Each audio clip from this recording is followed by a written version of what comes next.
Good day, everyone. Today, I will discuss to you the last strategy, helping children save face and preserve their dignity. This strategy focuses on treating children with respect even they make mistakes. And the main idea of this strategy is when adults correcting children, they should do it in a way that does not humiliate or embarrass the child, but instead helping them to learn from their own behavior or from their own mistakes. The purpose of this strategy is that to make sure that children are always treated respectfully regardless on the situation.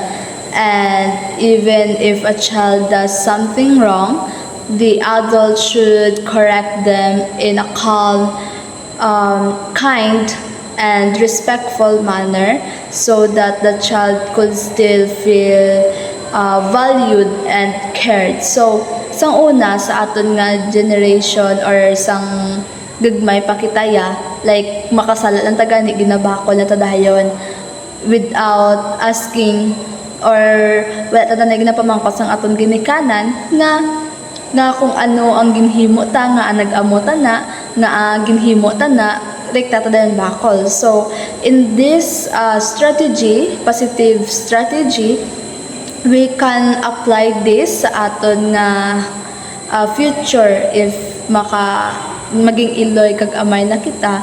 So ma-apply ta ni nga dapat tagali na pamangkoton ang aton bata so that they would feel insecure or hindi sila maka-feel bala nga hindi sila palangga kag mas maintindihan taman ang side sa mga bata because sometimes nga may ara sila lingwahe nga ila nga hindi maintindihan sa mga dagko.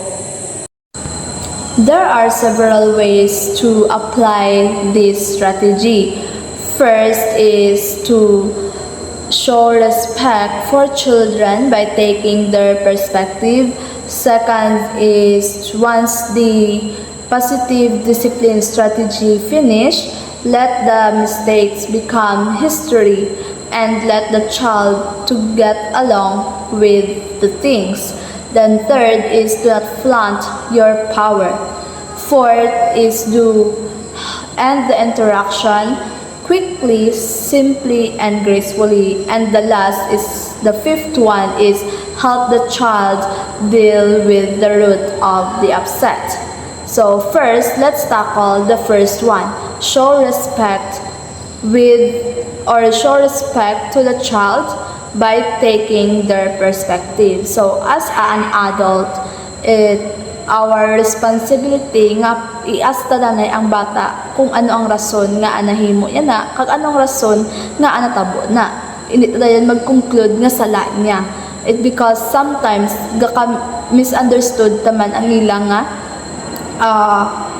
behavior or kung ano ang ilang ginahimo. Example, ang bata nga example benas na salapay sang bata ang baso and doesn't mean nga sala yan ang iya ginhimo or sala niya nga naula ang ina nga baso.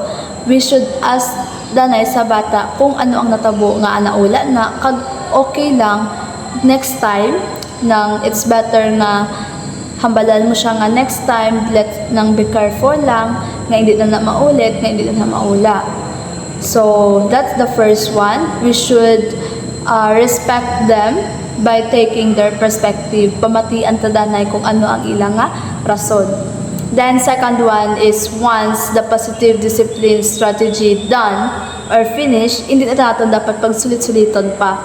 Example, sang bata pa kita, di ba, kung makasala kita ng ginasulit na sa ginikanta on namambas lang nga okay na nang dapat inibat suliton ha pero pag sulod nga adlaw naman suliton naman bat nila nga ng kapila na ihambal sa imo mamangyapon sang ligad di amo naman na so dapat naton nga pag nahambalan ta na bata or na disiplina naton ang bata nga amo na nga hindi na pagsuliton luwat kag hindi na naman naton dapat i-remind sa ila nga sala na ang ila ginahimo or nang do ilimit na lang bala ang ilang behavior butang atas la limitasyon nga di alas-las ta dapat duka mo na. Then the third one is do not flaunt your power. Dapat kita kabalo kita nga ay dapat kita nga mga adult doesn't mean nga adult kita or mas matanda or mas maedad ta sa ila doesn't mean kita na dayon ang superior nga kumbaga kontrolon ta sila, because guidance ay ang aton nga pagdisiplina sa ila dapat guidance na nila, hindi nga dapat control or ginakontrol ta sila.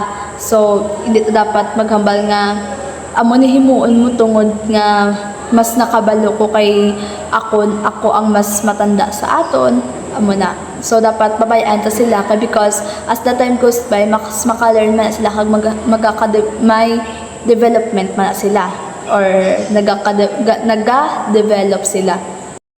The fourth one is that end the interaction calmly or quickly, simply, and gracefully. So, dapat hindi naton paglawigon pa ang mag-lecture sa ila nga kung sa diin tantanan na lang ginhimo nila gabalik lang mangyapon. So, dapat kung ano lang ang ginhimo nila dira lang ta magbase.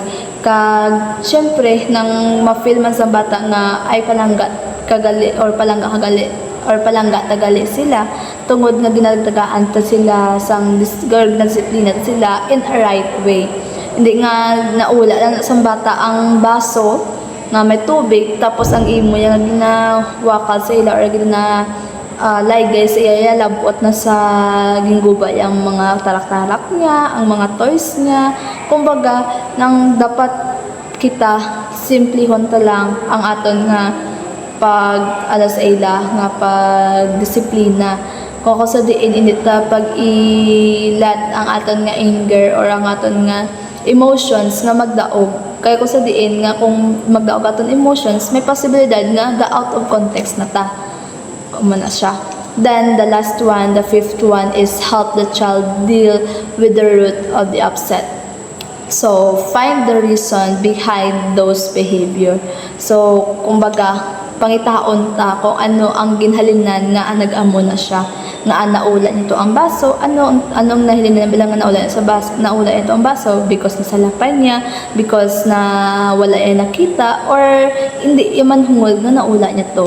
So that is why it's very important nga i-ask ang sa number one grade nga i-ask ta na yung perspective nila para kabalaman kita nga kung sala mangid bala ang ila ginhimo or hindi.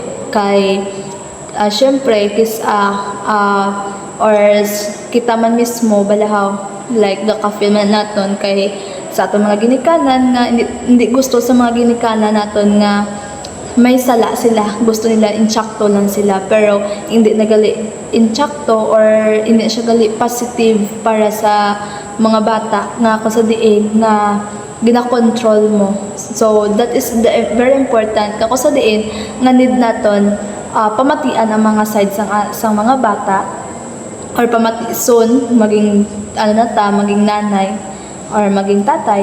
Let's pamatian naton na ang sides sang aton mga bata kag dapat kita maging role model man sa ila nga kung sa diin nga hindi dahil dasig mangakig sa ila nga pagka kita mo lang nga naula to ang baso kigan mo dayon nga amo na pero dapat naton pamangkoton na nga naula ina.